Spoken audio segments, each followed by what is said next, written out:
지난 2017년 전주의 한 콜센터에서 특성화고 현장 실습생으로 근무를 하던 고등학생이 극단적인 선택을 한 사건이 있었습니다. 그리고 이 사건을 모티브로 한 영화 다음 소희가 개봉하면서 다시금 화제를 모으고 있는데 예매율 1위에 이어서 칸 영화제에 초청도 받았고요. 정치권에서 관심도 큽니다. 더불어민주당, 정의당 등 단체 관람이 이루어졌고 박홍근 민주당 원내대표는 윤석열 대통령이 꼭 봤으면 좋겠다라는 얘기까지 했는데요. 이 영화 다음 소희를 계기로 다시 한번 커지고 있는 콜센터 노동자들에 대한 관심, 지금 이 시대의 소희들은 어떻게 지내고 있는지 오늘 한국노총 전국연대 노동조합 콜센터연대 곽현희 의장과 함께 이야기 나눠보겠습니다. 의장님 안녕하십니까? 네, 안녕하십니까. 곽현희입니다. 네. 자, 오늘 영화 다음 소희 이야기 포함해서 콜센터 노동자들에 대한 얘기 해볼 텐데요. 네네. 의장님도 콜센터에서 일을 하신 경험이 있으신 거죠? 네, 그럼요. 언제부터 언제까지 하셨나요? 99년도에 콜센터에 입사해서 제가 작년에 퇴직했으니까 한 23년이 좀 넘었습니다. 아, 23년이나 하셨어요? 네네. 아, 작년에 퇴직을 하셨고. 그러면 네. 23년 하는 동안 좀 임금이나 여건 등이 나아지는 걸 느끼셨는지도 궁금하네요. 나아졌다고 하기에는 너무나 턱없이 작은 금액이고요. 예. 지금은 이제 노동조합이라는 게 생겨서 부당함이나 이런 것들에 대해서 많이 개선되고 있는 추세예요. 그렇지만 뭐 영화에서처럼 그 상황이 똑같다고 보면 됩니다. 예. 아직 개선할 게 많습니다. 예. 아마 저도 아직 영화를 보지 못했고 청취자분들 네. 가운데서 영화를 보지 못한 분들이 있으니까 네네. 스포일러가 되지 않는 선에서 조금씩 설명도 해주시면 좋을 것 같은데 네네. 지난달에 정주리 감독 또 콜센터 상담원들 다 같이 단체 관람하셨다고 들었고요. 네네. 그때 주변 동료들 이야기가 어땠나요? 그 영화 관람 중에 눈물을 흘리는 사람이 좀 여기저기 훌쩍거리는 사람이 많았는데요. 저도 뭐 굉장히 많이 답답해서 영화 끝날 때 뭐 울컥거리고 숨이 막힐 정도였습니다. 예. 그리고 뭐 저뿐만이 아니라 콜센터 이 노동 환경을 위해서 뭐 그동안 나는 많이 노력했다라고 생각을 했었는데 예. 그 영화를 보니까 아 실제는 2017년도나 현재나 정말 그대로구나 하고 느꼈고요. 아직도 제가 퇴직을 했지만 근로조건 개선을 위해서는 해야 할 과제가 너무나 많이 산재해 있구나 하고 책임감이 더해져서 무겁습니다. 예. 이 영화 다음 소희가 2017년에 있었던 실제 사건을 모티브로 만들어진 영화인데 네네. 2017년이면 의장님도 일을 하고 계실 당시니까 그렇죠. 아마 네네. 이 소식을 기억하실 것 같은데요. 아 그럼요. 그때 언론에 나왔을 때 다른 사람들은 잘 모르겠지만 우리와 같은 콜센터 현장에서 일어난 사건이라 똑똑히 이제 기억하고 있죠. 그때 같은 처지라서 너무 가슴이 아팠습니다. 또 비슷한 환경에서 일하면서 우리는 지금 이 악물고 참아내고 있었고 그 어린 학생은 결국 감당하지 못했구나라고 생각하고 가슴이 아팠습니다. 예. 뭐 영화에서도 그려지겠지만 가장 힘든 점을 꼽으라면 어떤 것들이 있겠습니까? 가장 힘든 거를 한 몇 가지가 있어요. 예. 한 뭐 크게 저는 3가지 정도로 이렇게 나눠서 생각할 수 있는데요. 예. 가장 근본적인 게 일단은 한 통화가 종료되면 바로 전화를 대기 상태로 놓아야 됩니다. 그렇게 이제 쉴 새 없이 전화가 들어오는데 예. 보통 뭐 하루 평균 콜센터 전체 평균은 약간 다르긴 하지만 100콜 이상을 받습니다. 한 사람이. 100개 정도 이상의 전화를 받는다. 네네네네. 그 상담 와중에 또 뭐 내 외부 고객으로부터 뭐 폭언이나 인격성, 모독성 발언을 듣지만 예. 그냥 내가 감수해야지 하는 부분이 있어요.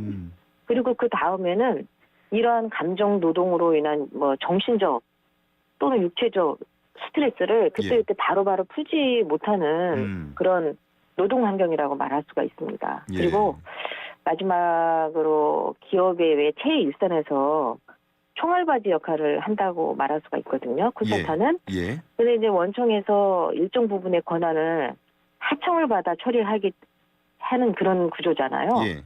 그래서 고객들의 그 요구를 해결하는 데는 한계가 있습니다. 그런 문제로 이제 폭언이 발생하고 또 발생한 폭언에 대한 법적 대응도 쉽지가 않습니다. 예. 그리고 그럼에도 불구하고 월급은 또 최저임금을 받는다는 현실이 예, 순간적으로 극단적 선택으로 몰고 가는 것이라 이렇게 생각이 됩니다. 예. 앞서서 한 100통 정도 하루에 처리를 한다고 말씀을 해주셨는데, 네네네. 예를 들어 내가 좀 지금 컨디션이 좋지 않고 네. 입이 마르거나 힘들어서 조금 쉬엄쉬엄 일을 하면은 안 되는 겁니까? 실적 같은 것들이 체크가 되나요? 그렇죠. 여기 이제 콜센터는 임금 구조가 그 인센티브제로 되어 있습니다. 아, 인센티브인가요? 네네네네. 예. 그래서 그 인센티브제는요, 보통은 이제 그 5단계인 S부터 D까지 이렇게 나눠서 예. 급여 체계를 이렇게 만들어내는데요. 대부분 다 그렇습니다. 그렇기 때문에 뭐 실적 압박을 본인 스스로 하는 것도 있습니다. 왜냐하면 S부터 D까지는 그 등급 간에 그 성과급이 많이 다르거든요. 아, 예. 기본급 플러스 인센티브 제도이기 때문에 휴식 시간 또는 점심 시간 이럴 때도 한 쿨이라도 더 받으려고 경쟁을 하죠. 그러면은 인센티브를 제외하고서는 최저시급을 넘기긴 합니까? 최저시급입니다. 대부분 기본급은 최저시급에서 시작합니다. 아, 그렇군요. 대부분 콜센터가 그런 구조입니다. 그러니까 모든 게 또 상대평가에 의해서 경쟁 구도로 부수를 받게 되니까 뭐 주위 사람들도 당연히 지지 않으려고 경마장 경주마 있지 않습니까? 예. 그런 것처럼 쉬지 않고 콜을 받게 되는 구조죠. 어차피 같은 시간 나와 있다면 네. 조금 더 고생해서 돈이라도 좀 벌자. 약간 그렇습니다. 네, 이런 느낌이네요. 정확합니다. 예. 의장님 그 영화 보면서 본인 직접 경험하셨던 일들도 기억이 나셨을 것 같은데 가장 공감이 갔거나 혹은 나도 이런 거 겪었다 하는 일들도 있었습니까? 그 수속 때 예. 조금 이렇게 급여를 좀 차등 지급하는 그런 게 있었습니다. 예전에는 법도 예. 수습 때는 뭐 이렇게 근로기준법 자체가 예. 다 주지 않고 한 90%까지 주는 거는 뭐 이렇게 됐었는데요. 네. 그때 많은 사람들이 나갑니다. 똑같이 일하는데 이 콜센터가 너무 힘든 직업이잖아요. 예. 그런데 수습이라는 이름으로 100%를 안 주고 그러니까 인센티브 아까 말씀드렸다시피 기본급 플러스 인센티브로 되어 있는데 인센티브에서 좀 손해를 보는 거죠. 그러니까 거의 기본급만 주게 돼 있거든요. 콜센터 같은 경우는 그 일하는 전반적인 내용들을 다 알고 있어야 응대가 가능하잖아요. 그렇죠. 처음에는 더 힘들 것 같은데 그러면은 수습 기간 동안 일의 업무 강도도 좀 낮습니까? 보통은 이제 그 신입사원을 뽑잖아요. 그리고 수습 기간은 3개월 정도 하는데 그 이전에 한 달간 대부분 다 그 업무 교육을 시킵니다. 교육을 시키는데 그 많은 업무들을 한 달 동안은 그 습득하는 거는 무리죠. 그나마 이제 큰 회사들 어느 정도 갖춰진 회사들은 그게 시스템이 되어 있어요. 신입사원 들어오면 뭐 어떤 업무를 가르쳐주고 CS 교육도 시켜주고 뭐 민원이 발생하면 어떻게 응대해라 뭐 이런 게 있거든요. 근데 이제 그 영화에서처럼 작은 회사들은 그런 게 없습니다. 그냥 바로 투입이 되고 대충 한두 번 남이 하는 거 옆에서 듣고 그다음에 매뉴얼을 주거든요. 상담 매뉴얼. 그걸 보고 바로 들어가는 거죠. 그러면 이제 업무에 대해서 고객이 물어본 업무에 대해서 답변은 돼도 그 부여시키니까 고객들이 어떤 뭐 클레임이 뭐 있을 수밖에 없잖아요. 사람이 하는 일이니. 그럴 때 그 응대하는 그런 그 대응하는 방법들 몰라가지고 많이 힘들어합니다. 좀 체계가 갖춰져 있지 않은 사업장에서 더 작은 고통이 사업장. 작은 곳들에서 그렇죠. 더 힘들어하는 것 같고. 네네네. 그 실적 압박이라는 부분에 있어서 예를 들어 뭐 콜센터 그 사업장의 표 그래프 같은 걸로 나타내거나 공지를 하거나 뭐 그런 것들이 있습니까? 경쟁을 부추기는? 지금 그 영화에서 그게 나오죠. 판에다가 뭐 김소희 뭐 맥콜 뭐 이런 거 써놓잖아요. 저희도 보통 이제 보험회사나 무슨 카드회사에서 그런 걸 많이 했었어요.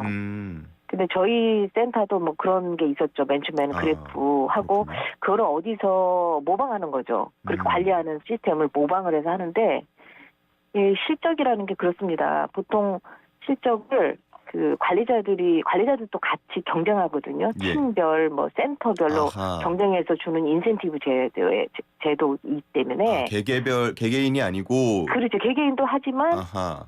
본인들도 그 경쟁 체계이기 때문에 예. 자기 급여를 더 많이 가져가기 하고 칭찬받기 위해서는 상담사들 압박할 수밖에 없죠.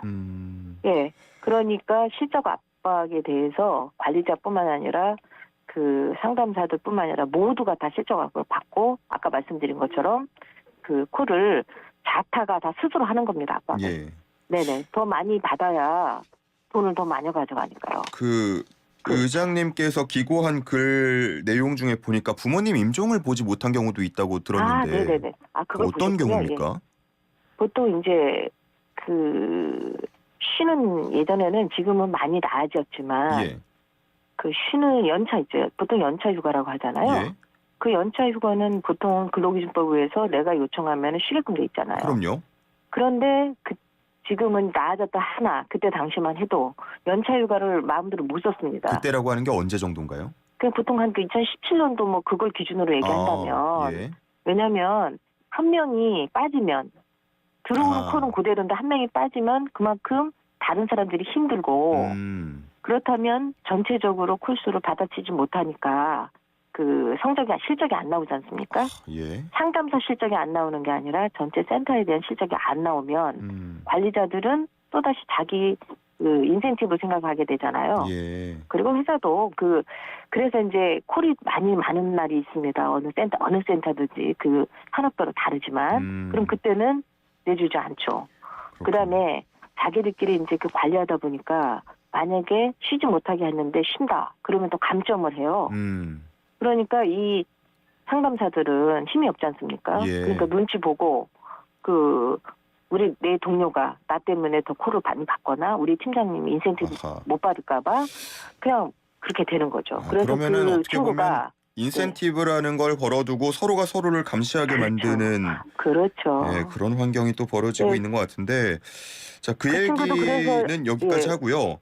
네. 그 고객으로부터 듣는 뭐 폭설 네네. 뭐 이런 내용은 어느 정도입니까? 고객으로부터 그 문제는 그때 제가 한 16년 7년도 이 정도에 그 폭언 있잖아요. 예. 폭언, 성희롱 이러한 녹취글을 듣고도 그냥 감내하는 경우가 많았거든요. 예. 그래서 저희가 이제 그 녹취글을 전국에서 다 취합을 해서 그 원청에다 얘기했습니다. 이런 고객님들 매뉴얼을 좀 만들어 달라. 네. 뭐 예를 들어 몇 번 했을 때 끊을 수 있는 권리를 그렇죠. 달라 뭐 이런 거죠. 예, 그때 당시에 벌써 만들어서 다 뿌렸지만 그거를 그 매뉴얼대로 할 수가 없습니다. 상담사들은. 현실에서는. 네, 왜냐면은 고객이 2차, 3차로 전화해서 그 직원 잘라라, 뭐 어쩌라, 뭐 그런 거 있지 않습니까? 예. 그리고 그러면 또다시 이제 피해를 주잖아요. 팀장에. 네. 그러니까 그렇게 매뉴얼이 있어도, 그걸 실제로는 현장에서는 그렇게 적용을 할 수가 없는 구조다, 이렇게 말씀드립니다. 예. 2018년에 산업안전보건법 개정이 됐는데 이른바 네네네네. 감정노동자보호법이라고 불렸고요. 그렇죠. 고객응대 근로자. 예. 이 전후로 많이 달라졌습니까? 그게 좀 조심을 합니다, 일단은. 고객들도 이제 상시적으로 전화하는 그 악성 고객이라고 저희가 표현하는데요.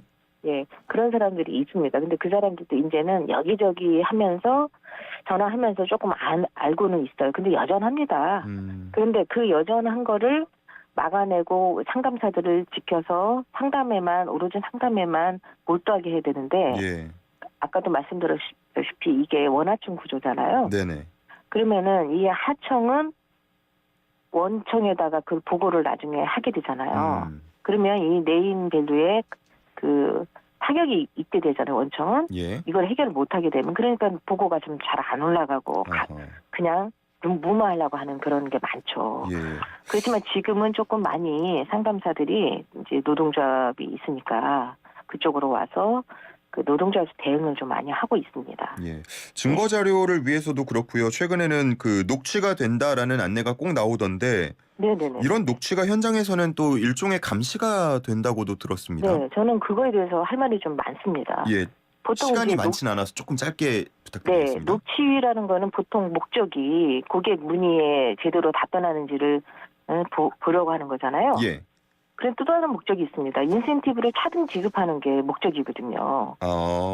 예. 그런데 상담할 때 보통 이제 평가 시트라는 거를 각 회사마다 다 다른 시트지를 구성하고 있는데 예. 대부분 뭐 첫 인사말을 잘하는지, 미소 있게 상담하는지, 고객 문의에 정확하게 친절하게 상담하는지 뭐 이런 것들입니다. 예. 그런데 지금 개인정보가 중요한 사회적 이슈가 되고 있지 않습니까? 예. 그런데 상담 내용을 무조건 다 녹취하고 그걸 또 평가자들이 모두 듣고 이런 시스템은 우리도 좀 바꿀 때가 되지 않았나 이렇게 생각이 됩니다. 예. 근데 그러면 또 이런 악성 고객들에 대한 증거 자료가 남지 않아서 문제가 될 수도 있을 것 같은데요. 그 부분에 대해서는 먼저 악성 고객 대응 매뉴얼 있지 않습니까? 예. 악성 고객 대응 매뉴얼을 가동시키면 좀 완화가 됩니다. 예. 애초에 막을 수 있는 방법을 고안하는 게 낫다. 네, 그런 우리 이제 말씀이시고. 고객들도 다 이제 역량이 강화됐거든요. 우리만큼. 그렇죠. 예. 그 다음 소위 보호법이라고 불리는 법안이 국회 교육위에서 의결이 됐다고 하는데 네네네, 그렇죠. 어떻게 현장이 좀 상황이 바뀔 수 있을까요? 저는 이번에 그 정치인들이 입법 발의해주고 만약에 현실화 시켜준다면 관계 부처까지 다 동원해서 한다면 저는 이거는 희망적이라고 봅니다. 희망적이다. 예. 특히 어떤 부분이 나아질 거라고 기대하시는지요?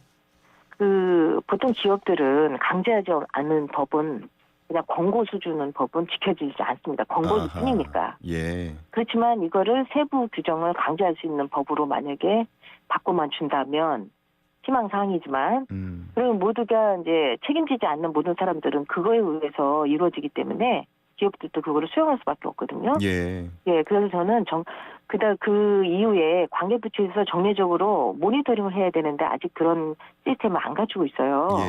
근로감독관을 보낸다든가 뭐 이런 거 있지 않습니까?